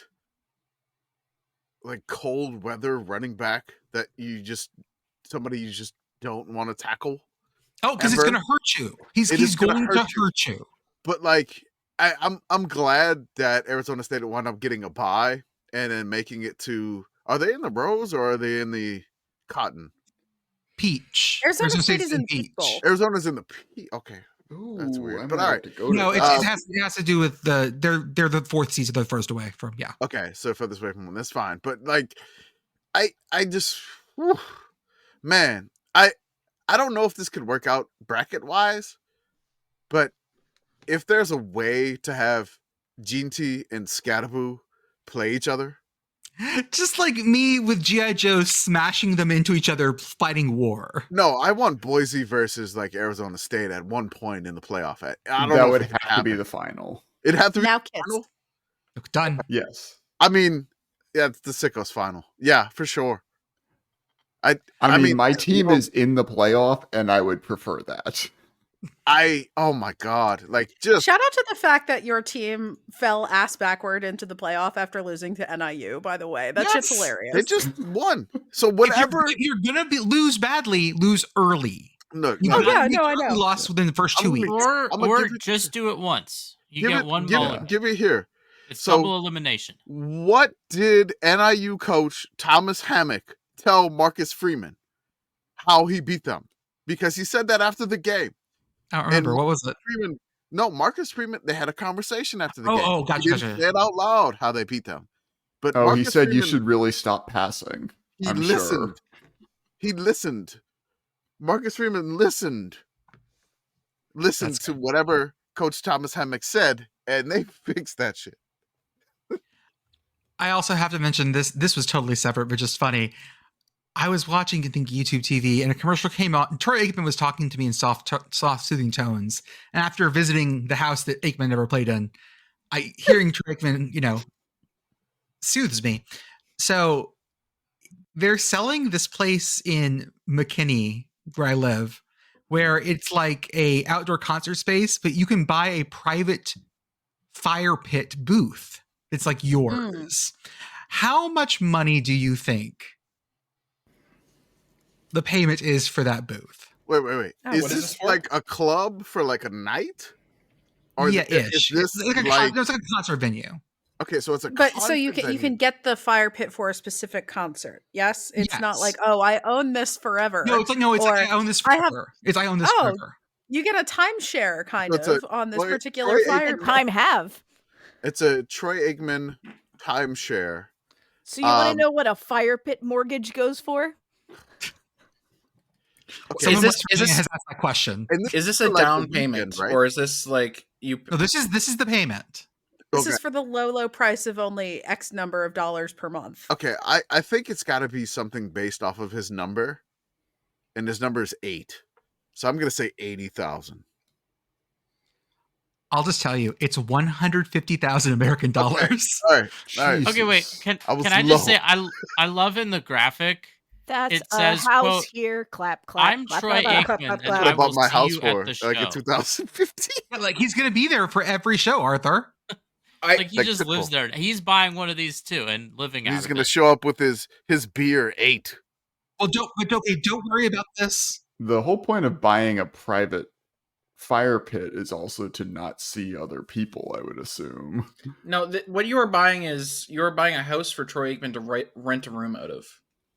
I'm going to show you guys what this looks like because this rendering is making me, or is sending me. Welcome to our college football podcast. Off season's great, y'all. It's not even the off season No, yet. We're just like this. I mean, What? Oh God, this beer looks awful just based on the packaging alone. Oh my God. You know how sometimes you can tell something sucks just from the packaging? Who put all the fire This pits beer in a tastes like cube piss farm? water. I know for a fact No. that this beer tastes like piss water. I love that. I love the cubicle farm. the pits. yeah, They're quaint. I like God. the press photo that Commish has just posted from Men's Health because it looks like he's looking at a clearly photoshopped in beer. Like, interesting. Okay, This is one of the most dystopian things I have ever seen. What the This is a fuck? very brave new world. By the way, guys, don't worry. You owe $75K for the deposit, and then the balance is due 120 days later. So you got time to get the other You have to put 75K. half yeah. of it down? Damn. How many tickets do you get for every event there? 8. 2. What? Why? 2. Not 8? Come on. You got to, Troy. 2. You got to Late-stage stick with the 8 capitalism was a motif here. mistake. Please enjoy Anyways. these days for relaxation. Oh, anyways, it's great. I love it. The SWAC title game, which was the most competitive game at many points of the afternoon. Jackson State. Southern held them close in the second Boom Bop Classic of the year, but Jackson State pulled way away in the second half They did. and wins the SWAC. We'll be facing South Carolina State in the Celebration Bowl. That's going to be a good one. Man, Common Timothée Chalamet banger. He had this one as well. he had it. You know, when Jordan did that Dune video, I never saw the movie Dune. So that's the only thing I know about the movie. I did have to And- Google. and I'm- I had to Google a plot summary and figure out which scene that was through context. I don't care. Like that's all I know about the movie Dune. That's it. I know when you watch Big Ten football. Noon. That's Yeah, it. Commish, all I know. you have gotten your flowers for this whole video and deservedly. Or sorry, Jordan, you have gotten your flowers for this video and deservedly so. But the I know what time you watch Big Ten football bit. Absolutely inspired. That was divine interpretation, I have to say. It's Absolutely not- wonderful. It's not me because Joey didn't notice. It's Pitt Girl. She came up with Thank it. you. Yep. Because I was stuck on that, and I was going to scrap the video if I couldn't make a joke land there. Yeah. And luckily, you pulled it out of the fire. Thank you. I mean, Absolutely inspired. I will give you your flowers, Pitt Girl, because I don't think many people know that in public. Big Very Dune good. Saturday. Thank you. So Thank you. I mean, my thing, I guess we haven't really talked about it, but my thing with Timothée Chalamet doing game day and like impressing people, on the one hand, cool, but on the other hand, like, I don't know how I feel about like seeing a hot person have another talent. Like, I feel like that's all you should get, Yep.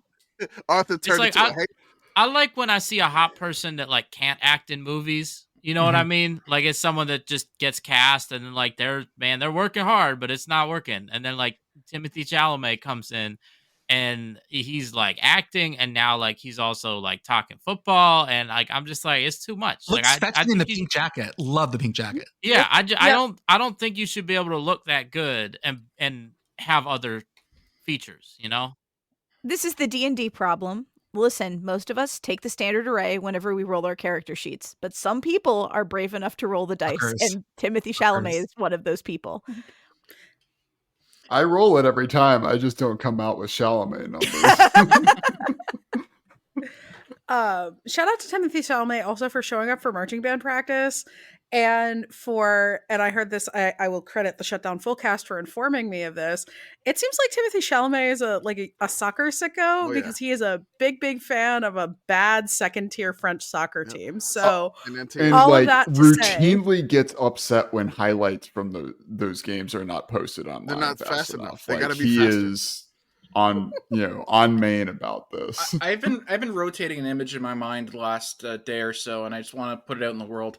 Nick Saban impressed by his colleague for the day, Timothée Chalamet. Never heard of him before. Decides to look up one of his movies later that night and boots up "Call Me by Your Name." I've just been rotating that image in my mind. No Willy Wonka. No Willy Wonka. No Willy Wonka. So all of that to say, Timothée Chalamet, if you're listening and you want to come on the show, we would love to have you. We'll put a voice changer on. We won't even say it's you. I've been Timothée Chalamet the whole time. Commish, if that happens, one of the two of us is going to finally like read or watch Dune, and we have to make Timothée Chalamet guess which one of us it was. For the record, if you're going to do that, you should do both things. Like if there was somebody that said I think on Blue Sky was like, man, somebody like Chalamet like fan account. Yes. Like, retweeted your video, Jordan. Oh, we got Club Chalamet. We got Club Chalamet. Yeah, Club Chalamet.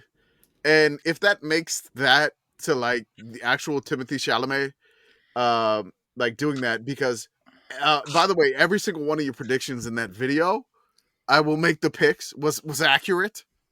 Those were jokes. Those were the joke picks. And it all came that way. It all happened that way. And I can't even say the name right, I think I need to hammer down a little bit how funny it is that we got retweeted by Club Chalamet, because Club Chalamet, if you do not know, is pretty notorious in fan Twitter. So a lot of people are following that account. Even if they don't follow it, they're paying attention to that account. And then just randomly, like, we didn't tag anyone in it, just randomly retweeted that. That's so funny to me. Well, it's even funnier. I'm looking at the tweet right now, and the tweet reads as follows. I needed Timothée last week to predict that Michigan would beat the snot out of Ohio State. #GoBlue. Lisan Al-Gaib. Club Chalamet is a Michigan fan. That's the best part. Whenever you find out someone, this is the Jane Coaston issue. Sometimes it's like there's people that are like normal. They have just like fun Twitter accounts, whatever. But no, underneath Go Blue means go the University of Michigan. Like there's always these like secret bands where like they're normal, they blend in with everyone else, but all of a sudden when a week of the year comes around, they're just insane people. It's just a Michigan sleeper cell. Also, sorry to keep bringing it to the Mac, but this is about Timothée Chalamet. It was a reveal. You know what? Hey, never. That's fine. It was a reveal. It was a reveal this week. Do you know the famous Will Sennett tweet about Timothée Chalamet?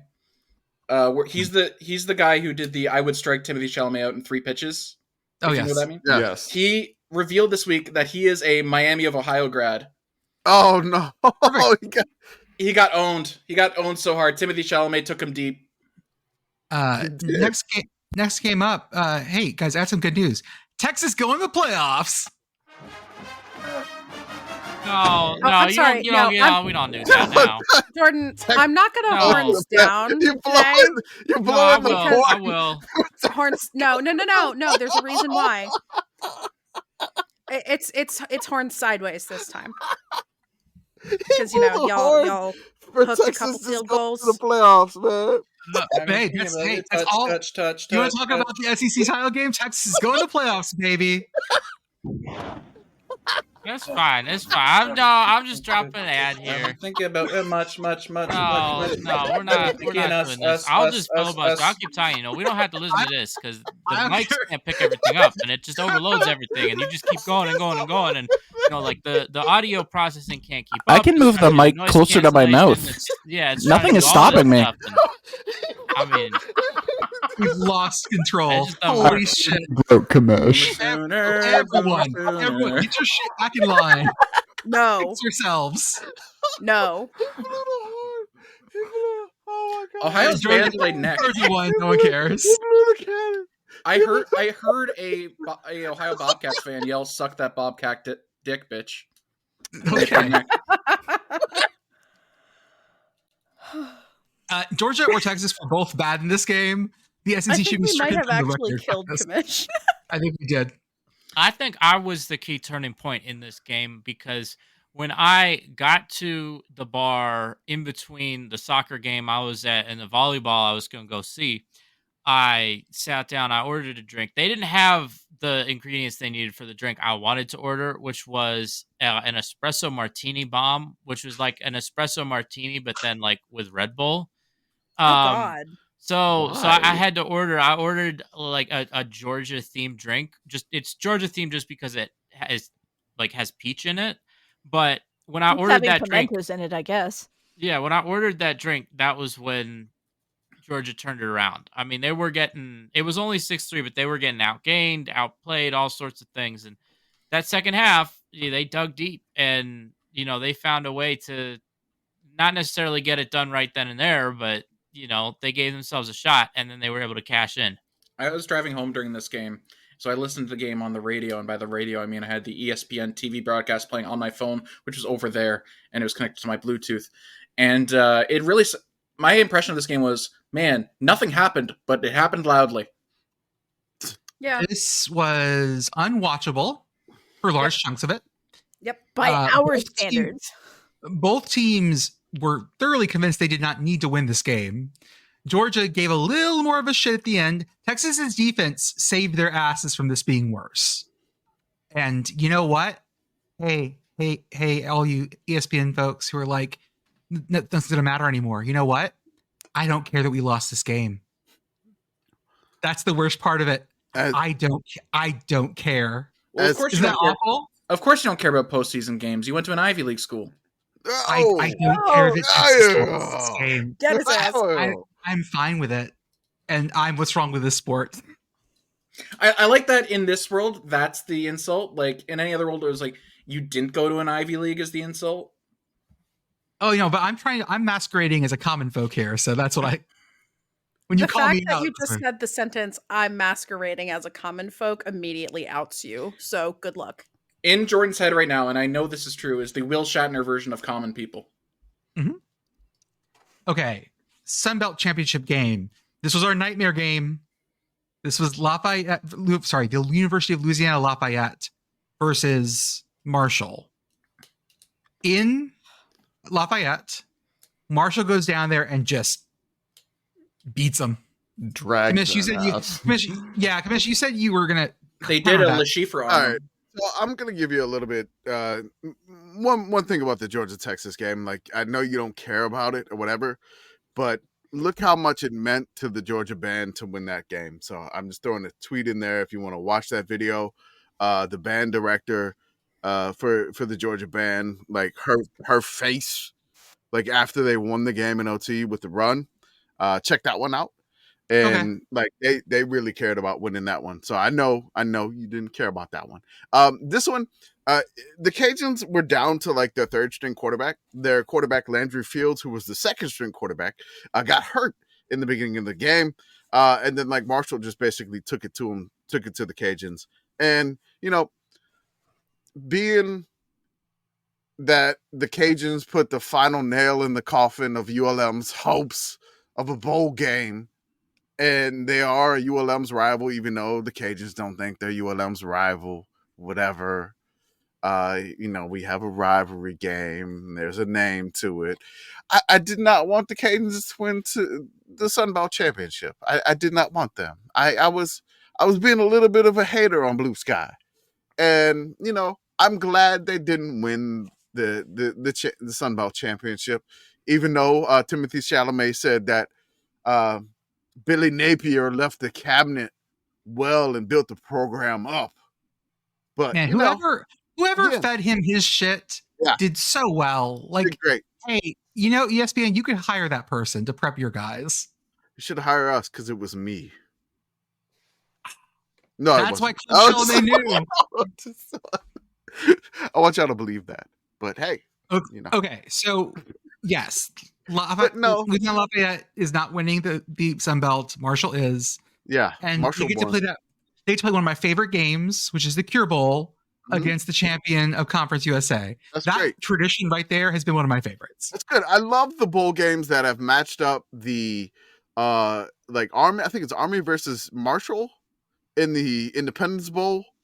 Yep. And then it's the Not MAC Marshall, sorry. It's Mac. Sorry, my bad. The MAC champion Ohio versus Jack State in Orlando. So there's. Thank you. I flipped that. Thank you. It's okay. We broke that. I'll have you know. Broke that. They broke that. And we broke it on the podcast after. So the evening slate then. ACC championship game. Clemson gets way out big. Mm-hmm. I turned this game off. I'm like, this is sad. I don't like this anymore. Yeah, I was gonna say I can't even say that this game was unwatchable because I just didn't watch it because I was hate watching Penn State and Clemson scored like immediately and then kept scoring. And then I looked at Blue Sky and I was like, wait, SMU's alive? What? Opponents? And the last like 5 minutes of this game was interesting. So score that one. Score that for the ACC championship. And also SMU like making that comeback and Clemson only winning this on a 58-yard field goal is probably what got SMU in the playoffs. So like, good job, Coke Ponies. You did it.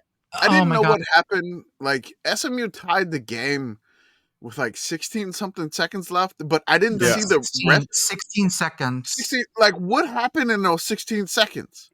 Clemson has a really good 16-second offense. I can tell you that because I saw it with my own two eyes a couple weeks ago. This is how good Clemson ran for 50 yards for a touchdown. I mean, no. It was a 41-yard return. I think the 16-second offense is my least favorite sexual euphemism.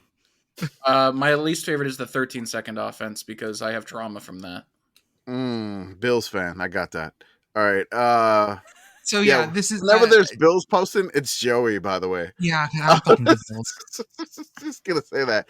If you see some Bills homer posting, it's Joey. Jordan, for a while the Bills were almost your hometown team because they kept threatening to move there. That is true. It's professional football. You can say anything you want. I believe you. I will say that. Was it a squib kick? Was it like a deep kick? No, that couldn't get it was into a the deep end zone? kick, and it was a deep kick, and then they just. Did it not make it to the end zone? No. Okay, so he couldn't kick it out the end zone. No, but apparently not. He chose not to. All right. So they ran it back for 41 yards and put him like basically one play within field goal range. Damn. Yeah, I know. Well, you saw I tweeted out 16 seconds left. We're going to overtime because I was so sure there was no way they were going to boot this thing out the back of the end zone. We're not going to play with fire here. So you jinxed the SMU OT game. That's what me. Thank you. All right. Okay, they're still in the playoffs too. Hey, they play the Cannons. Of course, not pressing you. I'm sorry. What's the SMU fight song? Try it again. I don't know. I was just like I would say, do the Cannon soundboard thing that you have. Yeah, for them. Okay, we're just making the playoffs. It didn't work. Oh, I heard it. Oh, because I turned the settings off. Hold up. It's okay. You don't have to play it again. Oh, that's the cow. Oh, very good. Jordan, just for you, can you play was a Trans Am backfiring? Okay, what? For you, for that whole little segment there, can you play Oh No Disaster? Oh, yeah, here. Yeah, that totally got through. No? Okay. Okay. Oh, my God. Oh, no! Disaster! Disaster! What a bad idea! Did we get, Kevin, did we get any votes for just that Oh No Disaster call? Give me a second. So I know for sure because I voted for Eric Collins, the play-by-play announcer from that call. Yes. I did want to mention in a poll that Temple finished 69th. Nice. No. Oh No Disaster, What a Bad Idea received 12 votes in the poll. They finished 391st, directly behind Mu Dang and directly ahead of PJ Fleck. That feels correct. Perfect. Last game of the night. Before that, who finished 420th in the poll? We're going to slow trickle this. No, God. Oh, my Ward God. Manual. 420th was the 2009 St. Petersburg Bowl. No, that's 421st, according to this. Oh, yeah. Sorry, I had one correction in there. And 419th was Tim Lester. Last game of the night was Oregon over Penn State, 45-37. Oregon, like I never believed Penn State was actually going to do anything here. Like at no point did I feel like Penn State was going to win this thing. No. So Penn State, I had this realization during the game last night. Shortly after Drew Aller threw that really, really bad interception, and Beth and I were just cackling in the group chat. And then the girl video, like y'all really enjoyed her reaction. Oh my gosh, her expression. Wonderful. The near I pick can six, tell she's from Pennsylvania because I've made that exact face. There's something very Pennsylvanian about that face. We had to do a bit of an investigation on my end because a friend of the show, Scott, thought that might have been his cousin. So we had to call around for a little while. It was not. So I had the realization that while watching this game, that Penn State's championship aspirations, and they're just aspirations of grandeur generally, it's like if Charlie Brown attempted to kick the football, but without all of the things that make Charlie Brown endearing. So like if Charlie Brown always ran up and the football always got taken away, but instead every time he got back up and dusted himself off and just talked mad shit about how next time he's going to boot the ball to the moon. Like, I'm so big and strong. I'm going to launch it to space next time. I'm going to do it. You're going to see me. It's going to be amazing. Next time I'm going to do it. I'm really, really, really going to do it. Whoomp. Every time. Every time. And you have to hear it every time. Forever.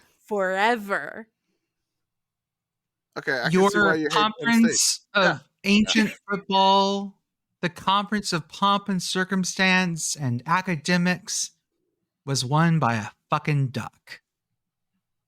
How are your grand marble halls of learning in the Big Ten now? The duck owns your asses. I want to, all the tweets that are like, oh, if you go back and tell travel back in time, tell someone in the past about college football. I just want to go back in the past and tell someone a couple of years ago, in 2024, Oregon's going to make the Rose Bowl, and that's it. Yeah, I want to tell somebody after the 1983 Oregon State game, what is affectionately known as the Toilet Bowl on Wikipedia, that Oregon wins the Big Ten championship and is the number one ranked team in 2024.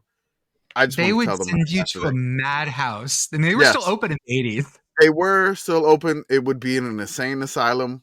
I would probably be put up somewhere in Oregon. He's talking crazy.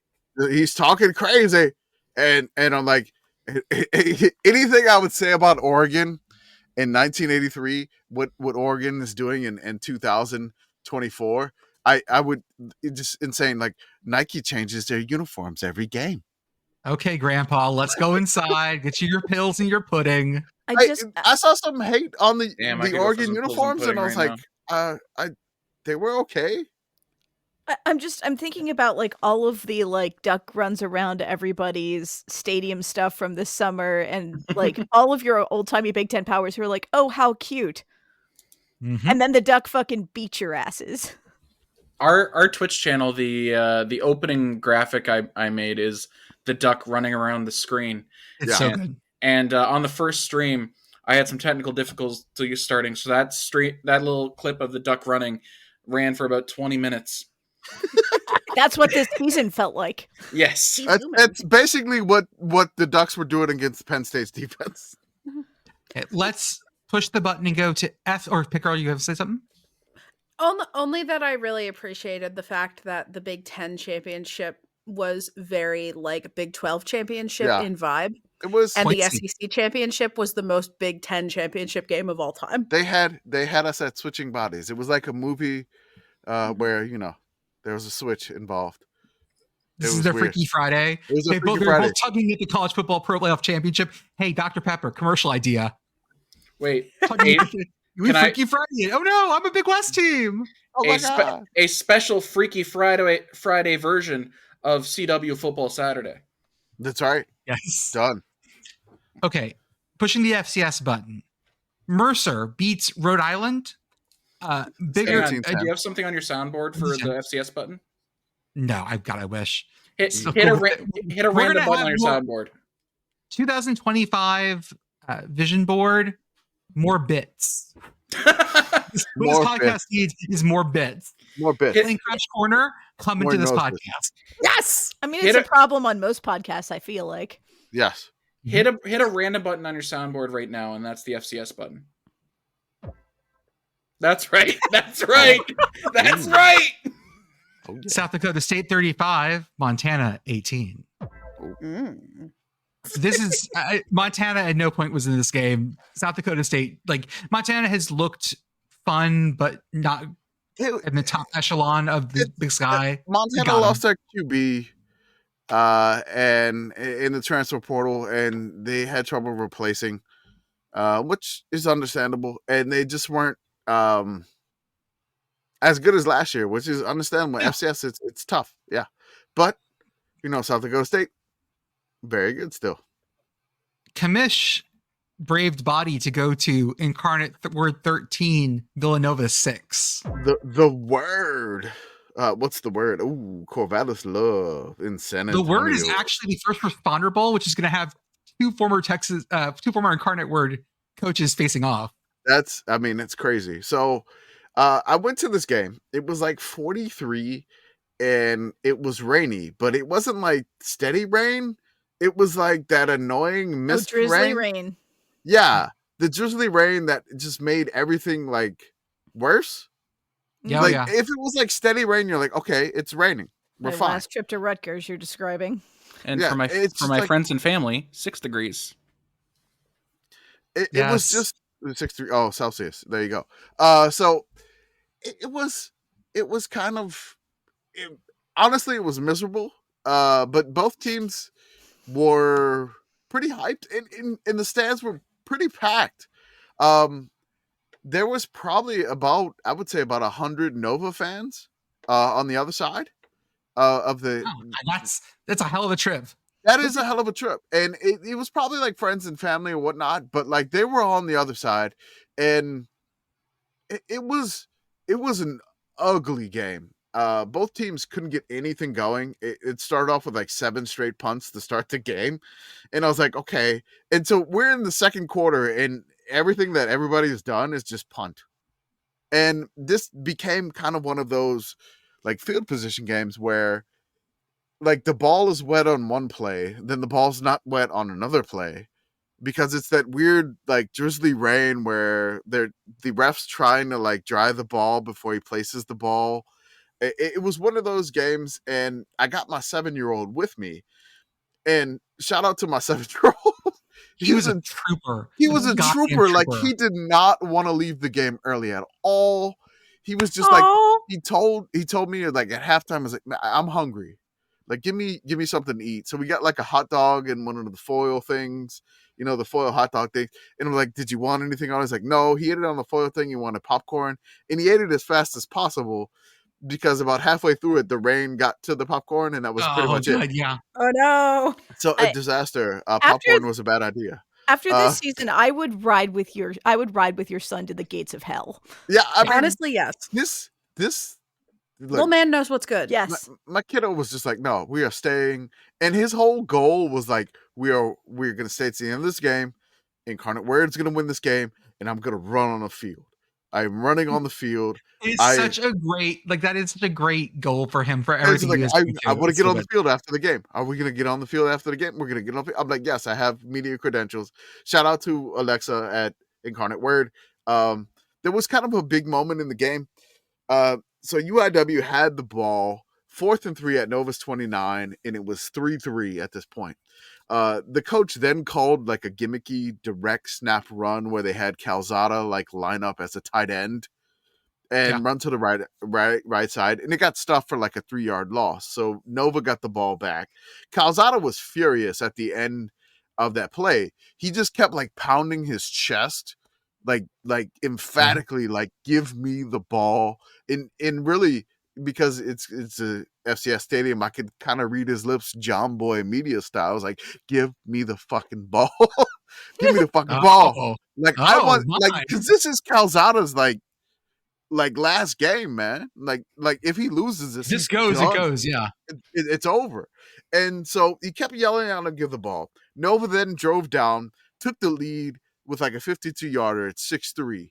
And I'm going to give a shout out to the kicker, Ethan Getman. He hit a 49-yarder and a 52-yarder for their only points of the game, which is just like the sideline and the Philly fans on the crowd went absolutely nuts when he nailed both of them. I'm like dead center, not even like no doubters. Like 50 yarders in FCS level was incredible.